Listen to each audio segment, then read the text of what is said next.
Hey everybody, Jake Reichbart here. Today I'm going to share with you a lengthy lesson excerpt. So have your guitars ready and we're going to have some fun together arranging a song. Perhaps you've seen some of my many hundreds of solo guitar arrangements I have here on YouTube, and the inspiration for these arrangements is right here behind me, as you can see.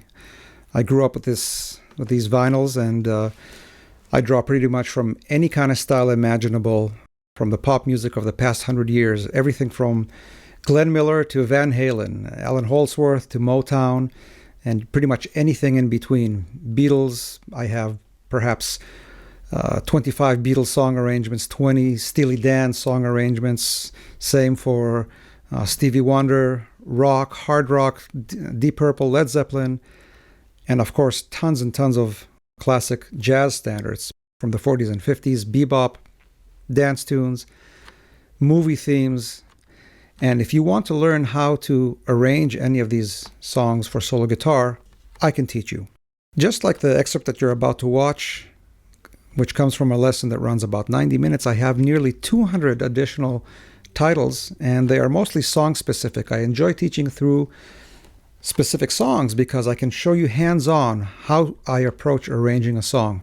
What's nice about these lessons is that I don't just tell you, do this and you're done, but rather I'll take you through 3 or 4 or 5 different ways to play the same passage. I'll work with you on dynamics, on articulation, and 100 other things that you cannot just put to paper. As I mentioned, these lessons run approximately 90 minutes. The introduction, which runs usually 15 minutes, focuses on the right hand and rhythm, and in this introduction I go through my 3 pillars of rhythmic arranging, the first principle being melody and bass only, the second being rhythmic arpeggiation, and the third, of course, the down stroke that I play with my right hand fingernails to produce that backbeat that everybody asks me about. Nevertheless, I do have 2 main method lessons. The first one, how to arrange any song for solo guitar, running 2 hours, and also an introduction to fingerstyle guitar and solo guitar arranging, running 2 hours and 40 minutes. The information about these lessons, the cost, my full lesson list, as well as a link to the full performance of the song that we're working on today is below in the information. So expand the information, take a look, and let's get started. We start the tune with this B minor shape in the second position. We have a bar on the 2nd fret, and we play the notes B, F sharp, B, D, and the F sharp on top. And I try to imitate the piano pattern as best I can, and I come up with something along these lines. And again, even this, the very first chord is open to however you want to feel it, but basically something along these lines. And the way I achieve that particular pattern is by plucking all 5 notes. Try to get that F on top, F sharp on top. If you do not use your pinky, then you can use your thumb, and then fingers 1, 2, and 3 can get the strings 3, 2, and 1 on top, and so you'll skip this F sharp down here. But if you can play with all 5 fingers, I would do this.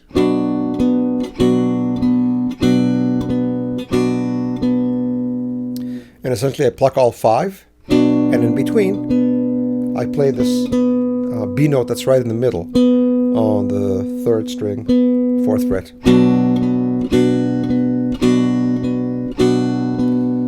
And that's the first measure. 1, 2, 3, 4. And there's no movement with the left hand then.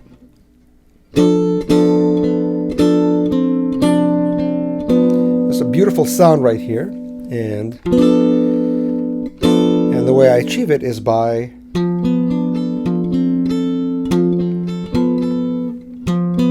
placing and moving up now 1 fret, placing my first finger on the 3rd fret, and it's only a 4-note voicing with a little bit of an internal movement. And the way it starts is by playing the F. It's kind of an F chord. It's an F major, flat 5, but also with a 6 in there. So we'll see this in a second. So once again, F in the bass, B that we've already been holding from the previous chord, but now I have to change fingers. My first finger, which is the bar, also gets this D on the second string, which again is held over from the B chord. And then my pinky plays the A note on top, first string, 5th fret.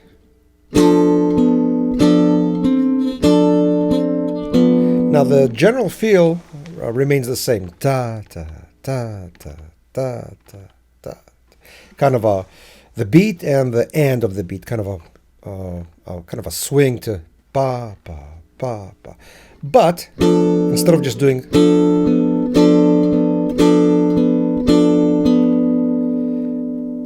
it's a little bit more than that, because there's also an internal line moving.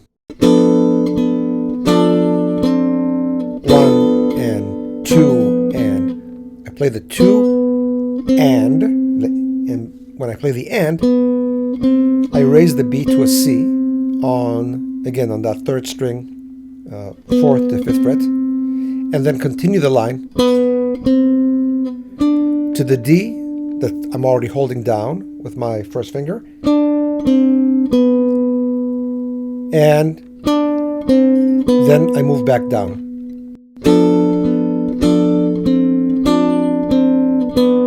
While still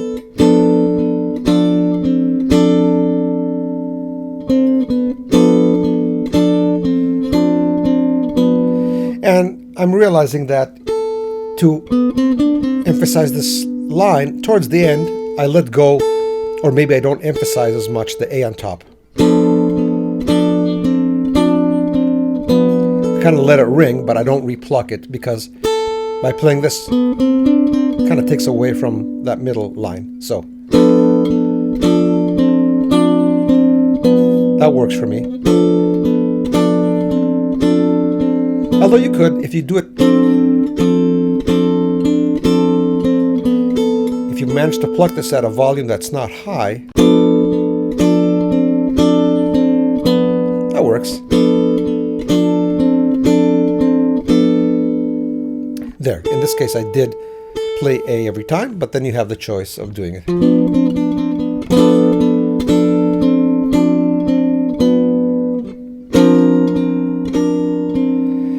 The next measure is divided in two, not in terms of the harmonic content. It's a B, kind of a add 9, 1 and 2, 3. It's divided in two in terms of the position that I'm playing, because the melody note, as I perceive it, moves to another region that forces me to move. So let's start with this one. So we just came from here, right? So the next chord is within grasp. It's a B flat add 9, and the bass does not reflect that. The bass remains the F and is the 5 of the chord. So together now I have F, C, D, and the B flat on top. And I play twice, 1 and 2, and then I shift to this position. 1 and 2 and 3. And then even within that, I play this little melody. Well, first of all, what's this position? I now jump to the 8th position, the 8th fret, and I play the notes B flat, F, and the D on top. I don't even need more than that. The G note is kind of inadvertent. It's under the fingers there. I don't specifically try to play it.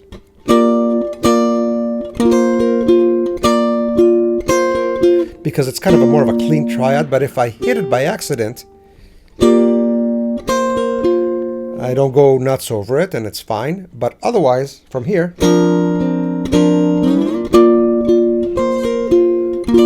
I mostly go to just playing this 3-note position. And again, it's just a straight triad, B flat. So B flat on the 8th fret, 4 strings, as we said, F, 3rd string, 10th fret, and the D on top, 1st string, 10th fret. And then I play this quick melody, which is kind of the first time that we're actually playing 16th notes. Da da da da, 1 and 2 and 3 and 4. Da da, 1 2 3 4 2 2 3 4 3. And those melody notes are, so the D, and then I release it to the C, and then I pluck the B flat, which has not been part of this B flat. We've been playing this B flat previously, but now I'm going to play this B flat on the second string with my pinky, which is on the second string, 11th fret, and followed by the F that I'm already holding. So at this point, I'm playing 3 melody notes without moving my left hand at all. I came to it by having to lift my finger from the D